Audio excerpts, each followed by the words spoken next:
Hey guys, Eric, CEO of the Swiss here, and today I want to show you my new favorite 22 acquired. I acquired this gun at an auction not too long ago for a steal of a price. This is a Mossberg 46B parenthesis B, so it's a 46B B variant. There's also a variant, obviously.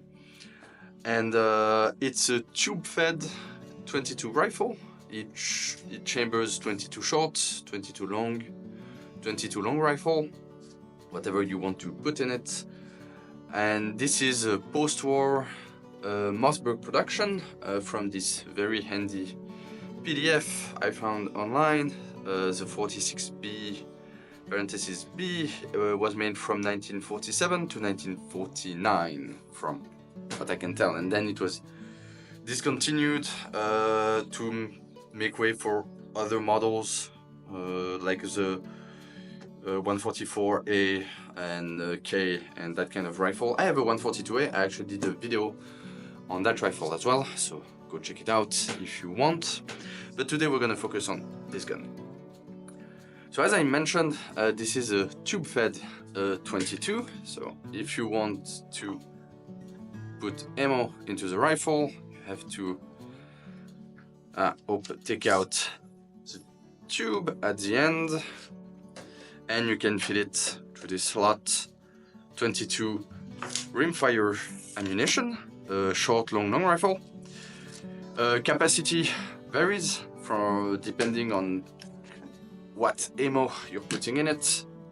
If I'm putting like SK standard 22 long rifle, so that's 40 grain standard velocity 22, I can fit 19 in the tube plus 1 in the chamber for a total capacity of 20. I haven't tried putting shorts in the rifle just yet because I've ordered some bulk 22 short and I'm still waiting for it, so that's gonna be for another day. As I mentioned, I got this rifle for pretty cheap, around 170 Swiss francs, and it's an amazing rifle. It's a great shooter. It has a very smooth action. You can actually shoot this rifle very fast. This one came with a scope attached. It's a basic Weaver 4X scope on a Weaver 22 tip-off mount, and on the side mount, which I don't know, to me this side mount appears to be made of brass. I will show you real quick. Alright, so just remove the scope. As you can see, very thin tube, and look at this. Yep. Looks like it's made of brass. It's kind of strange. Why is it gold colored? I don't know where this side mount comes from. So this is a Weaver tip-off mount right there, but it's attached to this side mount, and I don't know where this comes from. It has no markings whatsoever. So it's either a custom job or it's something from like a serious catalog special or something.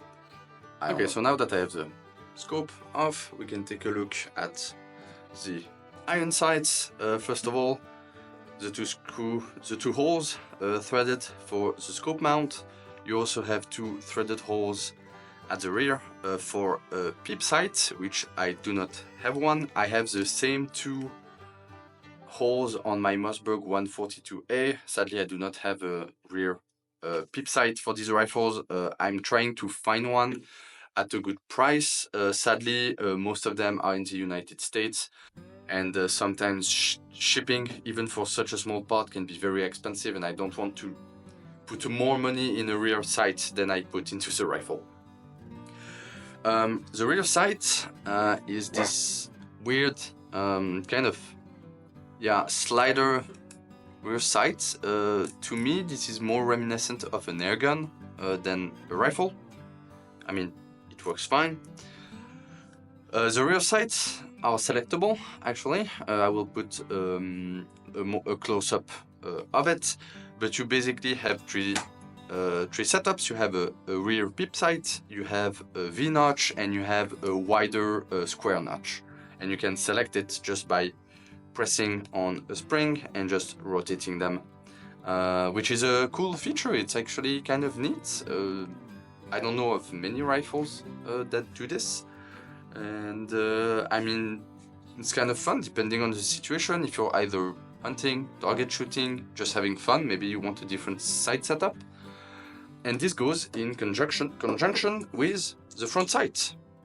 The front sight as well as selectable front posts. Basically, they just slide on the side. They're spring loaded, and you have four options for the front. So you have a ring, like ghost sights if you want. You have a tall front bead. You have a medium, a bit larger front post, and you have a very tiny, thin front post. So four options there. I usually leave it on the bead sight because I think the rear peep sight with the front bead is the best option, at least. These sights are very easily removable by a single screw. Same thing as the rear, they just come out really easily. Other features of this rifle, you have a safety mounted at the rear on the tang, so it's cock on open and slide the selector to the side and you're safe. Put it on the left side of the rifle and you can fire. You can uncock the rifle by holding it here, pressing the trigger and just gently bringing the bolt down.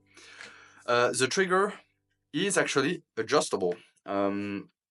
If you remove the action from the stock, you have a screw that allows you to adjust the weight of the rifle. It's quite adjustable. I don't have the tool to measure how much pounds you can adjust it from and to, but you can adjust it and it can go to pretty light.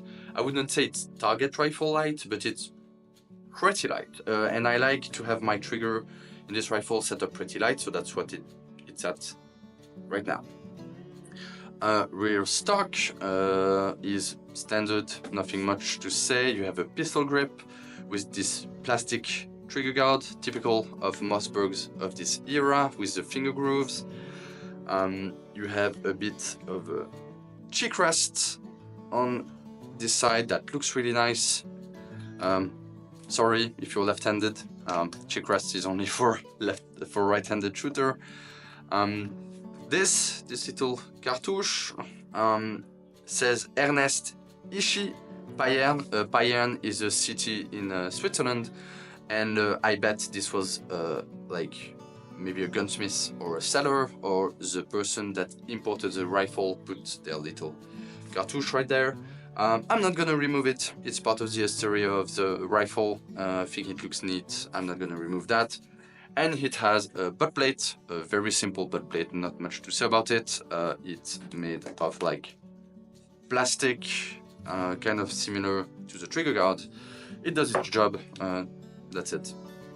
The way that the rifle can feed any kind of length of 22 is because it's kind of a controlled feed. So ammo comes out of the tube at the bottom, and basically when you open the so if you have ammo in the tube, you open the action and it's gonna pick up around from the tube. You can see it here. Gonna pull it backwards with two like claws at the bottom of the bolt, and you can see here it's fully controlled by the bolt. And actually, if I remove this, there you go. You can actually see that it's on like these two claws at the bottom, but it's not yet centered into the bolt on the bolt face. And there's actually a little ramp somewhere around here that moves back and forth when you move the action. And when you push the ball forward, that little ramp will move forward as well, which is gonna guide the cartridge up, like so, and it's gonna go into the chamber and basically just slide into place. Also, one thing I want to add, the sling loops, I put a standard like Chinese AK sling on it, but the sling loops are actually quick detach. Believe it or not, there's a little spring here. Press it, twist, and comes out. So yeah, this has quickly become my favorite 22. This was my favorite 22. Used to be a Swiss Martini target rifle, and then my Mossberg 142A, but that Mossberg 46B is, yeah, I don't know, it's just so fun. I can put almost 20 rounds of 22 in the tube, and then I can shoot for a while, have fun. It's quite accurate. One thing to note, the scope is not centered. Actually, is not centered over the bore. As you can see, okay, it's not screwed on right now, but trust me, it's slightly offset. But at 50 meters, shoots perfectly fine. Actually, I have some targets to show you. This is a target. This is an A3 format paper. I will put the measure on the screen. The black circle is 20 centimeters wide. So I was shooting not prone. I was just resting my left arm on the bench, but I was holding the rifle in a standard position with the sling, and this is at 50 meters. So reminded, 20 centimeters, and I have a 10 round group here. So 1, 2, 3, 4, 5, 6, 7, 8, 9, 10. I wasn't looking to get like the amazing, like, oh, I have a sub MOA group with my 22 rifle from the 1940s. That's not what I was trying to achieve. Just trying to get a nice group. It's pretty nice. I think with a bit of adjustment, I could tighten it up into the center. Also, it was actually the first time I took the rifle to the range, and then I shot this 10 round group, which is pretty nice. I will take the rifle again to the range soon and trying to get a better group. And I also have this target. This was 50 meters as well, and I don't know how many rounds I shot to this target, 15, 20 maybe, and I was totally half-hand with this one. So, and I was shooting kind of fast.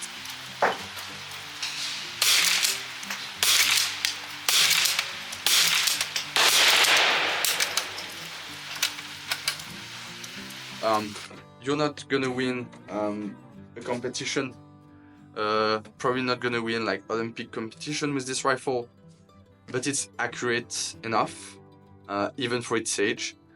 It still looks good, and it's really fun to shoot. So if you have the opportunity to get yourself a Mossberg 46B, go for it. If it's a good price, just go for it. They're amazing. I cannot wait to take this rifle again to shoot. I mean, I've shot quite a few different guns these past few years, and even though I've shot some pretty exotic and cool stuff, a simple 22 like this is just so much fun. So yeah, there you go, guys. Thanks for watching. If you like this kind of content, want more shooting footage of this 46B, like, subscribe, drop a comment for the algorithm, and I will see you guys in the next video. Ciao! Okay, so first 10 round, 1, 2, 3, 4, 5, 6, 7, 8, 9, 10 to get into the mood, and that's 10 in the 10. One flyer because I suck at shooting, but all 10s are in there, and right there I have a 5 round because I couldn't finish it. So 1, 2, 3, 4, 5. Gonna put 5 more here and then 10 there. I finished the 10 run group, so 1, 2, 3, 4, 5, 6, 7, 8, 9, 10. Bit of a flyer, that would have been a very good group if I could get this one here. Then I did this one, I was kind of tired, so 1, 2, 3, 4, 5, 6, 7, 8, 9, 10 somewhere. But side to side movement, arm was getting tired. This one was doing some rapid fire with the middle finger style. 15 minutes. Pretty good.